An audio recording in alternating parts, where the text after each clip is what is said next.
Salam semua. Baik Bapak Ibu Saudara yang diberkati Tuhan, Irene bisa kasih nyala di lampu di situ. Baik Bapak Ibu Saudara yang diberkati Tuhan, minggu ini atau sore hari ini sebelum kita ambil bagian dalam perjamuan kudus, saya ambil teks firman Tuhan dari Mazmur pasal 41 ayat 1 sampai 13. Tema yang saya mau sampaikan lebih baik di tengah-tengah saja semua. Semua di tengah-tengah semua. Ayo semua. Saudara, Mazmur pasal 41 ayat 1 sampai 13, semua di tengah.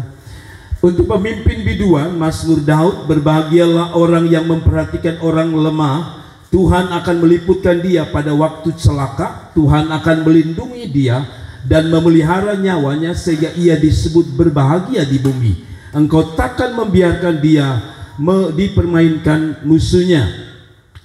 Saudara lihat ayat yang ketiga, dikatakan Tuhan membantu dia di ranjangnya waktu sakit, di tempat tidurnya kau pulihkan sama sekali dari sakitnya. Kalau aku kataku, Tuhan kasihanilah aku, sembuhkanlah aku, sebab terhadap engkaulah aku berdosa. Di dalam ayat yang kelima dikatakan musuhku menyatakan yang jahat tentang aku, bilakah ia mati dan namanya hilang lenyap. Orang yang datang menjenguk berkata, dusta hatinya, penuh kejahatan, lalu keluar menceritakan di jalan. Ayat yang ketujuh, semua orang yang benci kepadaku berbisik-bisik bersama-sama tentang aku. Mereka merancang yang jahat terhadap aku. Penyakit jahanam telah menimpa dia. Sekali ia berbaring, takkan bangun-bangun lagi. Bahkan sahabat karibku yang kupercayai, yang makan rotiku, telah mengangkat tumitnya terhadap aku. Tetapi engkau ya Tuhan, kasihanilah aku dan tegakkanlah aku, maka aku hendak mengadakan pembalasan terhadap mereka. Ayat 11, 12, 13. Dengan demikian aku tahu bahwa engkau berkenan kepadaku apabila musuhku tidak bersorak-sorai karena aku, tetapi engkau menopang aku karena ketulusanku. Engkau membuat aku tegak di hadapanmu untuk selama-lamanya. Terpujilah Tuhan Allah Israel dari selama-lamanya sampai selama-lamanya. Amin ya rabbal alamin. Orang Islam biasa bilang begitu. Saudara, begini saudara, latar belakang daripada Mazmur 41 adalah Daud sedang mengalami dua pergumulan. Satu, dia sedang mengalami penyakit yang berat yang tadi disebut di dalam ayat yang ke-9 ya, kalau tidak salah dikatakan penyakit jahanam. Lalu ayat yang ke berapa lagi? Mari coba kita lihat sebentar ya ayatnya ya. Kita mundur sekali lagi, sudah lihat di sini ayat yang ke-9. Ayat yang ke-9 berkata, bahkan sahabat karibku yang kupercayai, yang makan rotiku telah mengangkat tumitnya. Saudara-saudara, jadi dia punya dua persoalan. Yang pertama, sakit penyakit yang membuat dia hampir mati, sehingga para sahabatnya berkata, oh dia sebentar lagi mati. Yang kedua adalah ayat yang ke-9, bahwa teman-teman karib yang digambarkan di sini makan rotiku telah mengangkat. Jadi ini sahabat sohib terbaik, kawan terbaik. Waktu dia sakit, mereka meninggalkan dia, mereka pergi meninggalkan dia. Jadi Daud memiliki dua persoalan, yaitu pertama, dia mengalami sakit berat yang membuat dia hampir mati, dan yang kedua, sahabat-sahabatnya yang dia perlukan waktu sakit untuk menopang dia, memberi dia semangat. Ayo Daud, kamu pasti sembuh. Oh Daud, pasti kamu sembuh. Itu terbalik, mereka mengatakan begini, dia sudah penyakit, sebentar lagi dia mati. Saudara, demikian latar belakangnya, ada dua, jadi sakit dan ada orang-orang yang mengkhianati dia. Dan yang mengkhianati dia adalah sahabat karibnya. Orang yang paling menyakitkan saudara ketika meninggalkan saudara bukan orang jauh, tapi orang yang paling karib dengan saudara. Yesus pernah mengalami, siapa yang paling karib? Yudas Iskariot, paling karib, tetapi dia yang meninggalkannya. Tapi singkatnya sudah paham, sekarang ada dua, yaitu persoalan dan juga manusia. Jadi kalau kesimpulan kita nih, hidup kita ini hanya dipengaruhi dua hal. Irma lihat sini Irma, di dalam dua hal, yaitu satu penyakit dan yang kedua manusia. Setiap orang hanya dipengaruhi dua hal. Pertama, kalau dia bukan karena persoalan, maka dia akan diakibatkan oleh manusia. Itu sudah normal. Yang membuat orang kecewa dengan hidup hanya dua. Pergumulannya yang digambarkan sebagai sakit penyakit, kita mungkin punya persoalan yang lain. Yang kedua adalah manusia. Manusia suka mengecewakan siapapun, termasuk hamba Tuhan bisa mengecewakan. Ya, termasuk karib kita bisa mengecewakan, termasuk orang tua kita bisa mengecewakan, terutama sahabat, tetangga kita bisa mengecewakan. Tapi dengar. Saya punya tema, itu sebabnya saya punya tema begini. Apapun dan siapapun tak boleh membuat engkau kehilangan harapan dan percaya kepada Tuhan. Tema saya adalah apapun dan siapapun tidak boleh membuat kita kehilangan satu, pengharapan, dan yang kedua, percaya kita kepada Tuhan. Saudara-saudaraku yang diberkati Tuhan, mungkin karena kita tidak mengalami itu, karena itu kita mungkin santai. Tetapi saya mau bahas hanya 2 poin sebelum kita ambil perjamuan kudus, saudara-saudaraku yang diberkati Tuhan. Dari apa yang saya mau sampaikan, hanya 2 saya mau sampaikan.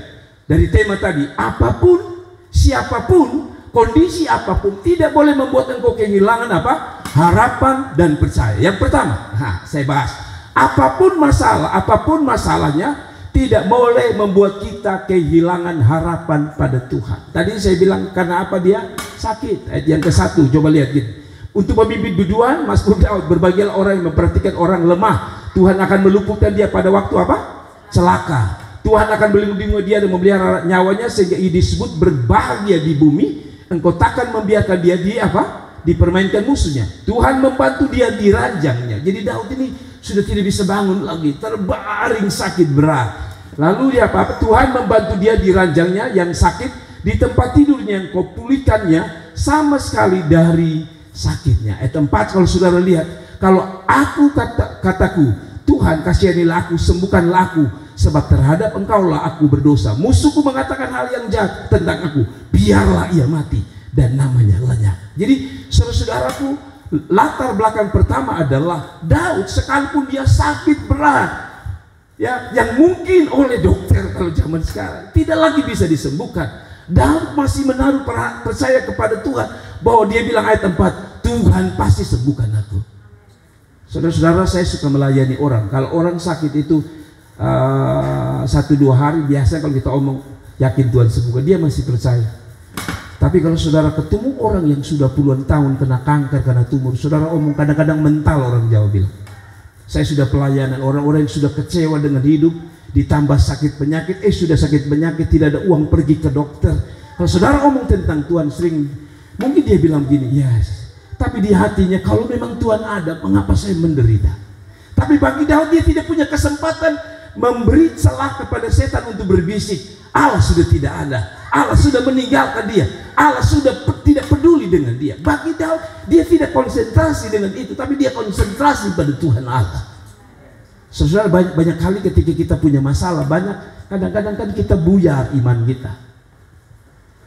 Mungkin kita melayani dan setan bilang begini, lu lihat, lu melayani, lu tetap sakit. Lu lihat, lu tetap melayani, lu pun suami tidak berubah. Lu lihat, lu pun suami, lu melayani sungguh-sungguh, tapi lu lihat, lu punya berkat kadang-kadang kurang dibanding orang yang tidak percaya. Tapi apapun, pelajaran pertama, dengar, apapun terjadi, jangan kehilangan harapan pada Tuhan.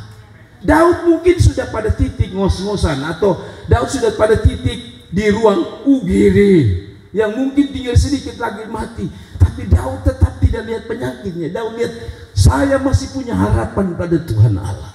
Mungkin kita tidak sakit penyakit yang berat, tapi mungkin kita punya beban yang berat. Mungkin kita tidak punya penyakit yang berbahaya, tapi mungkin kita punya persoalan yang bisa membahayakan hidup kita dan rumah tangga kita. Jangan kehilangan percaya kita kepada Tuhan. Amin.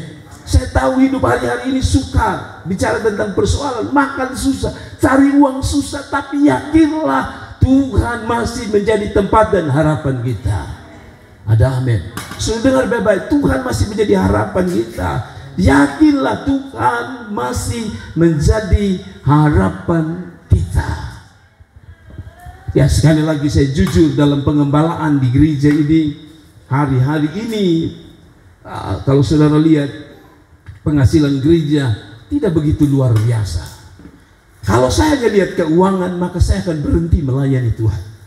Kenapa? Keuangan, mau operasional kah, mau hidup kah, mau biaya pendidikan, semua. Tapi kita tidak melayani persoalan. Kita tidak melayani karena uang, kita melayani karena Tuhan. Dan pengharapan kita tidak boleh hilang hanya karena kita tidak memiliki sesuatu. Karena kita masih punya Tuhan di dalam hidup ini. Amin. Dengar baik-baik. Persoalan jangan sampai membuat kita kehilangan harapan. Saudara masih ingat waktu Lazarus sudah mati, ya? Lalu saudara-saudaranya mengatakan, Yesus, seandainya engkau ada di sini, saudaraku pasti tidak mati. Kadang-kadang kita begitu. Waktu kita dalam persoalan, kita pikir begini, coba Tuhan tolong, mungkin bepung persoalan sudah begini. Yakinlah, pengharapanmu di dalam Tuhan tidak ada yang sia-sia. Apapun, kadang-kadang setan bisik, seperti itu setan bisik kepada istri Ayub. Waktu Ayub menderita, setan bisik kepada istri, omong ke Ayub, itu gara-gara lu siang malam berdoa siang malam, lihat kita pun binatang habis, kita pun harta habis, anak-anak kita mati semua. Dan saudara tahu orang yang kecewa adalah istrinya. Tapi bagi Daud, dia masih lihat ada pengharapan di dalam Tuhan. Ya, kalau saudara baca Mazmur 42 atau Ayub 42, dia berkata bahwa Tuhan memulihkan Ayub 2 kali. Kenapa? Karena bagi dia persoalan tidak boleh membuat dia kehilangan harapannya pada Tuhan. Saya sudah pernah sakit berat, dan jujur kadang-kadang kita ini semua begitu. Mungkin saudara tidak, tapi saya mengalami. Jadi waktu saya sakit berat 2 tahun lalu, ya, 1 tahun lalu, ya, waktu saya sakit berat 1 tahun yang lalu, istri saya bilang, aduh mama kayaknya besok habis ini. Jadi ibu gembala bilang, Bapak jangan kehilangan iman, putar lagu. Jujur, saya mau jujur sama saudara, ini saya jujur apa adanya. Waktu istri saya putar pujian, pertama saya rasa seperti yes, ini lagu pasti sembuhkan saya. Tapi putar ulang-ulang, jujur hati saya berkata, lagu ini seperti bohong. Saya tambah parah saudara. Tapi akhirnya saat saya mulai lihat anak-anak saya pikir, Tuhan, kalau saya mati lebih tempo ini, kasihan anak-anak saya, mereka harus berjuang sendiri. Lalu itu menggerakkan saya dan berkata, Tuhan, kasih belas kasihanmu.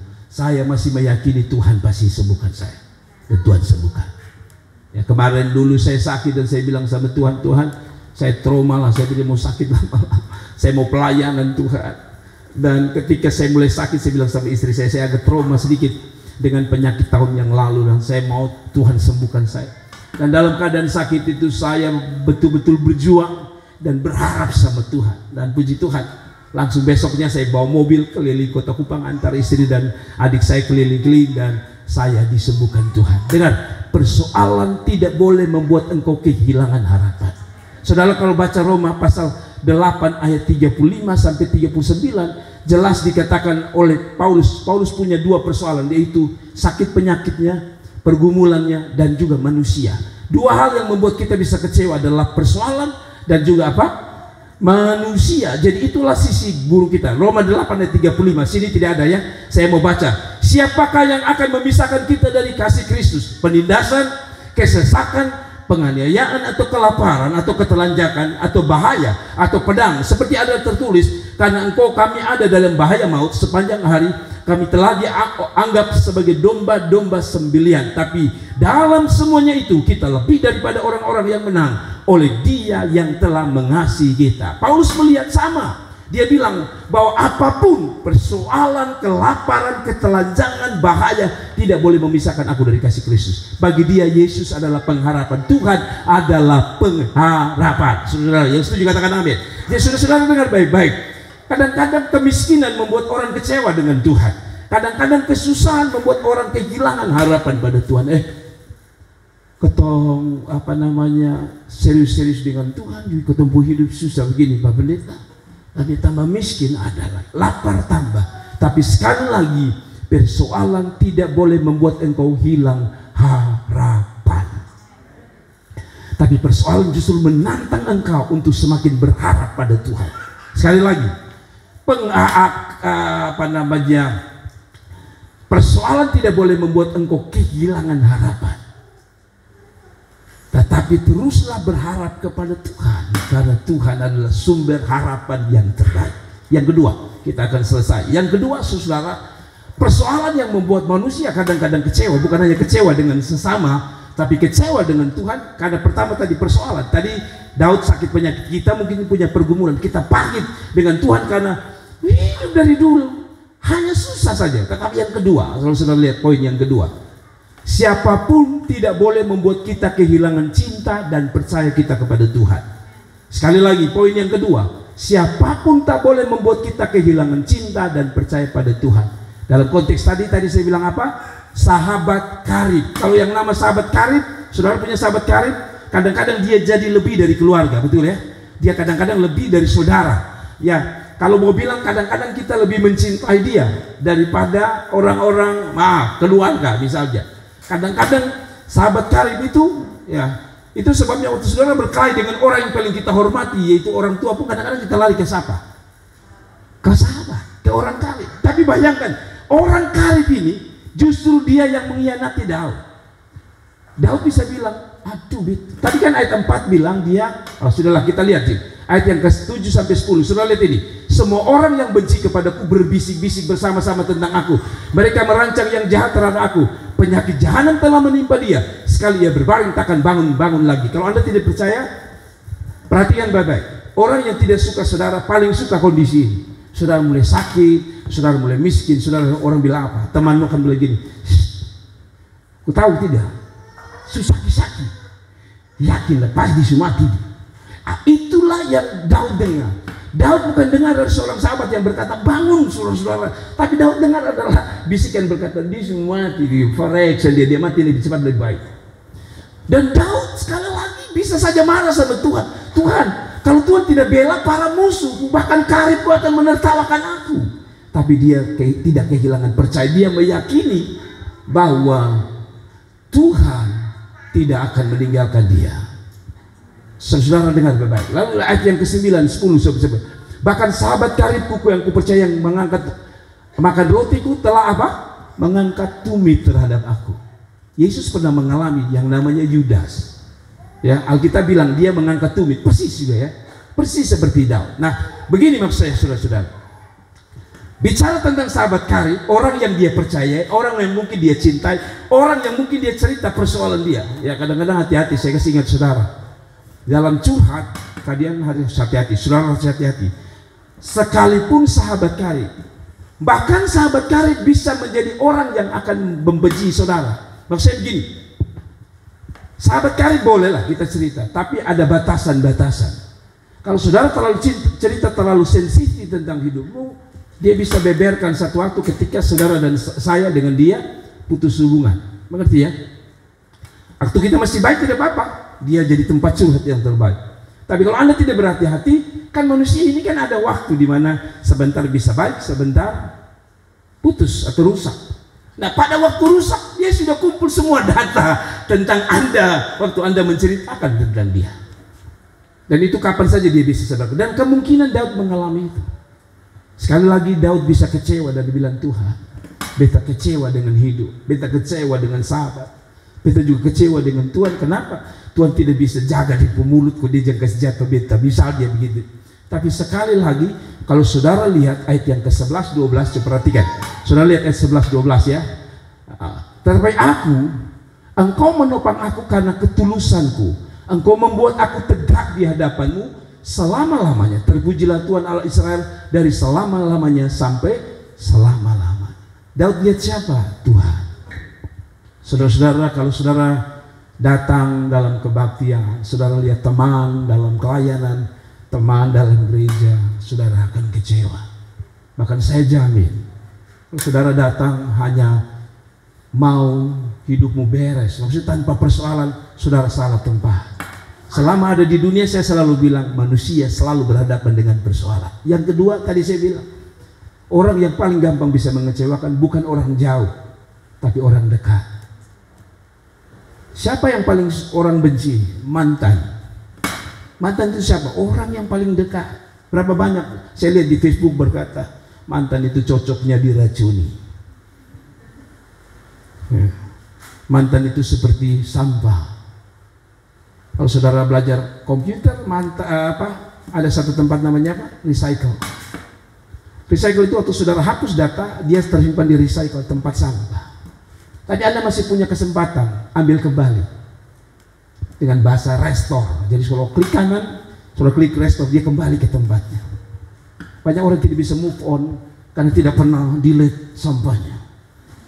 Restore lagi, restore lagi, restore lagi. Nanti dia datang bilang, Besta minta maaf, kemarin itu main salah. Lu kasih kesempatan besok sekali lagi. Delete dia, delete. So dia bapak, kalau beta serius bilang, ingkar dia bilang putus-putus. Tapi dia bilang bapak, beta pun bisa. Dia bilang begini bapak, lu tahu dari dulu bisa pernah ada orang lain. Kesalahan satu kali lu jangan hitung lah, kasih kesempatan. Padahal ini kesempatan sudah ke-30. Itu yang saya bilang, delete, restore. Makanya lu kepala sakit. Sekali delete bilang sama dia, lu pergi, ada laki-laki lebih baik dari lu. Tidak ada tepuk tangan itu. Saudara, bagi Daud, saya percaya sahabat terbaik adalah siapa? Tuhan Allah. Tidak ada teman yang lebih baik kecuali Tuhan Allah. Saudara mau cari teman bilang paling baik, ini teman paling baik. Ada seorang pendeta bilang sama saya, Jer, hati-hati. Kalau satu saat ada anak-anak laki-laki datang ke rumahmu dan bilang selamat malam, oh selamat malam Bapak, dengan penuh kesopanan. Malam, oh munafik. Karena udah mau dapat lupu anak, jadi lu hati-hati. Ya. Jadi saya pikir begitulah manusia ya, kita semua. Mungkin suatu saat Anda kecewa dengan orang lain, mungkin, saya kasih ingat saudara, mungkin suatu saat Anda kecewa dengan saya. Tapi jangan kehilangan percayamu pada Tuhan hilang. Maksud saya begini, berapa banyak orang kecewa dengan Tuhan gara-gara manusia. Beta mau pergi gereja emang, yang kasih putus beta itu orang dalam gereja itu. Saudara datang karena Tuhan atau karena dia? Amin. Masa waktu saudara dan dia pacaran, pernah saudara bilang Tuhan tanda tangan di sini? Kan saudara yang bikin janjian dengan dia. Lalu dia bikin kecewa, saudara bilang Tuhan saya putus hubungan dengan itu. Lu gila kak? Lu pacaran dengan dia, lu putus dengan beta, mana? Saudara dengar baik-baik, manusia bikin mengecewa, tapi jangan pernah hubungan kita dengan Tuhan rusak. Ada amin. Manusia mengecewakan kita, jangan buat hubungan kita rusak dengan Tuhan. Saya harus jujur bahwa kami hamba Tuhan bisa gagal. Halo, dengar baik-baik. Saya sebagai hamba Allah bisa gagal. Tetapi dengar baik-baik. Jangan sampai hanya gara-gara hamba Tuhan gagal, kita juga gagal mengiring Tuhan. Sekali lagi, sudah banyak cerita gembala luar biasa tiba-tiba jatuh. Orang lalu bilang sama Tuhan, sama-sama betul sama yang dia orang sudah sama yang saya. Pendeta semua udah begitu, kan? Tapi saya mau bilang, Daud belajar, manusia tidak boleh membuat dia punya hubungan dengan Tuhan rusak. Nanti satu waktu nona-nona dengar ya di sini ya, lu cinta Tuhan melayani, dapat nyong ganteng, su ganteng le tajir lagi. Lalu satu waktu Sudeka mau nikah, tiba-tiba dia mati. Sudah bilang sama Tuhan, Tuhan tidak adil. Biksu berdoa laki-laki gagah satu datang lagi, kaya lagi, diberkati lagi, hormat Tuhan lagi. Kenapa Tuhan ambil? Hati-hati. Ingat, manusia tidak boleh membuat engkau kecewa dengan Tuhan. Saya jujur ya, saya bilang kepada anak saya ketika kami naik mobil, Cynthia, kami dari rumah sampai di jalan, saya bilang, Cynthia dengar, ini dia ada, saya tidak tambah, saya bilang, Cynthia ingat, nanti kalau lu sekolah ke Sati nanti ke Malang, Tuhan izinkan betul lu sekolah, Papa kasih ingat, kalau tiba-tiba lu kuliah, mungkin di semester terakhir, saya tidak bernubuat, tapi saya bilang, kalau tiba-tiba Bapak meninggal, jangan coba-coba lu salahkan Tuhan, karena Papa sudah lihat ada kakak-kakak kelas yang lagi kuliah, lagi cinta Tuhan, lagi semangat, lagi menggebu-gebu Tuhan, tiba-tiba papanya meninggal. Tapi saya melihat mereka tidak kecewa sedikit pun, karena Papa manusia biasa, kapan saja sakit bisa kena, apapun bisa kena. Tapi jangan lu kecewa dengan Tuhan. hanya gara-gara lu bilang begini sama Tuhan, Tuhan eko beta sudah menjawab panggilan Tuhan, kenapa Tuhan ambil beta papa, misalnya begitu. Saya bilang sama dia, jangan pernah ada manusia atau karena manusia kita kecewa dengan Tuhan. Mungkin bahas itu untuk saudara. Kita harus siap kehilangan orang-orang yang kita cintai, ya, papa kita, mama kita, suami kita, anak kita, istri kita. Jangankan mati, saudara-saudara. Ini dia mau berangkat saja, kami dua mulai secara manusia mulai sedih nih. Kan biasa sama-sama dan kita tidur sama-sama pelayan. Nanti dia akan berangkat. Tapi saya dihibur oleh Tuhan gini. Yang pertama ya tadi firman Tuhan ini, jangan karena manusia saya kecewa dengan Tuhan. Tapi yang kedua, saya pikir begini. Lebih baik kan Tuhan ambil dia ke Malang sebentar, 4 tahun. Ya top-top 5 tahun. Tapi dia masih ada bersama saya walaupun dia jauh. Daripada Tuhan ambil dia pulang ke rumah Bapa di surga selama-lamanya, mana yang lebih menyakitkan. Jadi saya bilang, Tuhan, tidak apa-apa sih. Tuhan ambil 5 tahun, tapi dia masih bisa saya telepon, bisa lihat video call. Tapi saya mau kasih ingat saudara, orang-orang yang kita cintai akan diambil kelak. Jangan pernah sakit hati dengan Tuhan, apalagi hanya karena harta. Saudara, berapa banyak orang kecewa dengan Tuhan hanya gara-gara harta. Dia punya bisnis maju, tiba-tiba jatuh padahal dia sedang mencintai Tuhan. Dia punya bisnis tidak maju-maju, tapi dia sekali lagi bisa saja menjadi kecewa. Tapi pesan saya, 2 hal tadi. 1, jangan karena masalah membuat engkau kehilangan harapan. Dan yang kedua, jangan karena manusia dan keadaan membuat engkau hilang percayamu pada Tuhan. Percayalah, Tuhan tidak pernah gagal. Percayalah, Tuhan tidak pernah lalai menolong saudara. Tuhan memberkati kita, bangkit berdiri dan kita